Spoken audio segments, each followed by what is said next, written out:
Whenever my wife and I have a fight, she goes to her male best friend Jack for comfort. That night, I witnessed this scene firsthand. My wife, Sophia, has a very close male best friend named Jack.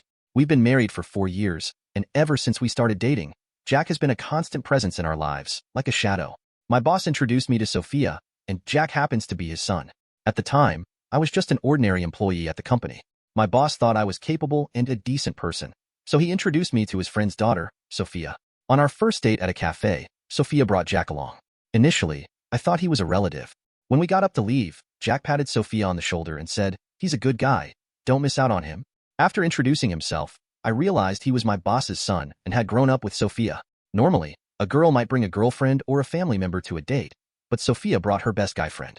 I didn't think much of it at the time, assuming her family wanted him to look out for her. During our dating period, Sophia told me that her parents and Jack's parents were college friends, and both families got along very well. Jack is a year older than her and has always been like an older brother, taking care of her. From childhood, Sophia was Jack's sidekick, and he always protected her from bullies. Their shared childhood memories were filled with innocent, humorous incidents. I once jokingly asked Sophia, "Jack is quite impressive. You grew up together. Why didn't you ever develop a romantic relationship?" Sophia gave me a stern look. "Just because we grew up together doesn't mean we have to get married. Love and friendship are two different things." During our dating phase, I didn't feel that Jack's presence affected our relationship, but what bothered me was how casually Sophia interacted with him. It wasn't an exaggeration to say that out of the 10 dates we had, Jack was present for 8 of them. It was a bit awkward having a third wheel during our romantic outings. Once, I planned a hiking trip with Sophia, only to find that she had brought Jack along. What was supposed to be a romantic date turned into a trio. When Sophia got tired, Jack would help her, carrying her bag and offering her water. His natural attentiveness made me feel unnecessary. I expressed my discomfort to Sophia, but she just laughed and called me petty. "I love you. Jack is like a brother to me. There's no romantic feeling between us. What's there to be jealous about?" Maybe it was just my own insecurities. Who doesn't have a close friend of the opposite sex? But after getting married, I realized that having a male best friend was disrupting our family life. Sometimes, it seemed like Sophia couldn't distinguish between Jack's place and mine. Her affection and attention were divided between 2 men. I remember when we got our marriage certificate, Sophia went shopping one day and bought me a light blue shirt. When she came home, she handed me the shirt and asked me to try it on. As I was trying it on, she casually mentioned, "I bought one for Jack too. You both have similar builds and skin tones. Blue looks best on you guys." I couldn't help but feel uneasy. "You bought Jack a shirt too? What's the big deal? I often help him buy clothes." My concern seemed trivial to Sophia. I never wore that blue shirt. Just thinking about another man wearing the same shirt my wife bought made me uncomfortable. These small things I kept bottled up inside. Telling my wife might make her think I was petty. Besides, there wasn't anything inappropriate going on between them. Although I often reminded Sophia to maintain some distance from Jack after our marriage, she always said that Jack was like a brother and there was nothing inappropriate.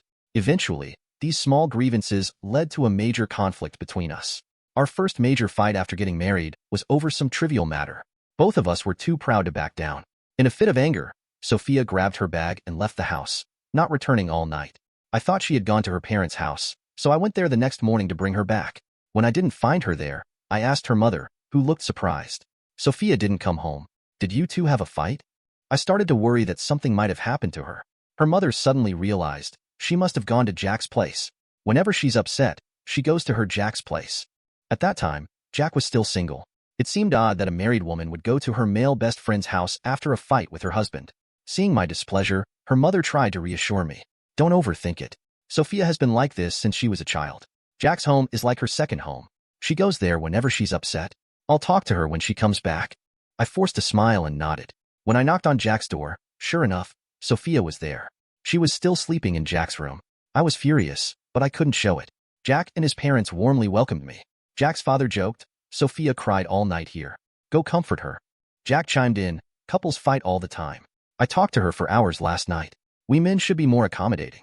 We've all spoiled her." In that moment, it felt like I was the outsider and Jack was her husband. After bringing Sophia home, we had another big argument. "You're a married woman. You ran off to another man's house and slept in his bedroom. Don't you think that's inappropriate?" "What's so inappropriate?" "Jack slept on the couch, and his parents were there too. We've been friends since childhood. Why do you always think the worst?" I angrily retorted, "What if I had a female best friend and went to her place after a fight? How would you feel? We're married. We need to consider each other's feelings." Sophia stopped arguing, realizing that she wouldn't be okay with it if the roles were reversed. Eventually, she understood that her relationship with Jack couldn't be as casual as when they were single.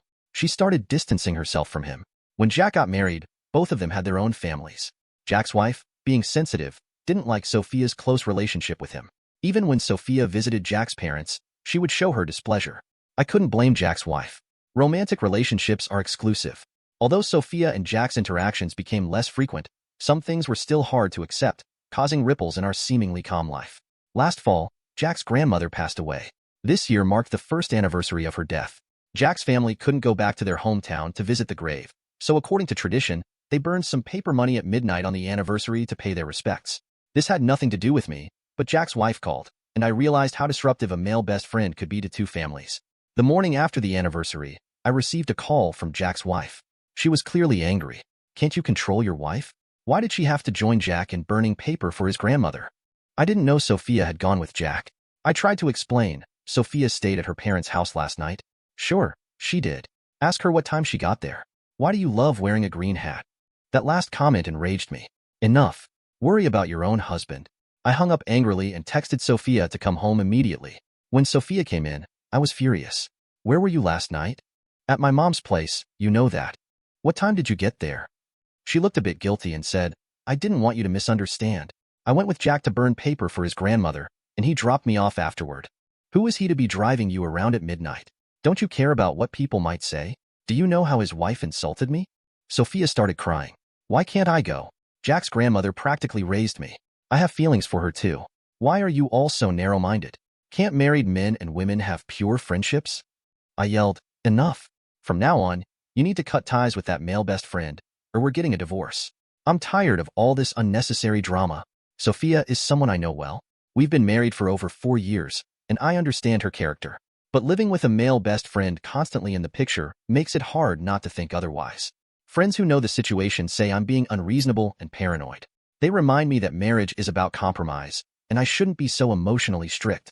But it's exhausting to constantly have conflicts over her male best friend, making both families unhappy. Even at work, Jack's father would try to explain things to me, and Jack would send messages assuring me of their innocence. But why go through all this trouble? If they didn't stay so close, none of this would be an issue. I remember my wife's words, can't married men and women have pure friendships? It's a tough question to answer. Relationships between men and women are complicated and difficult to navigate. My story is simple, without much drama. As a man sharing this, some might laugh at me for being petty, but I want to ask everyone, can men and women really maintain pure friendships after marriage?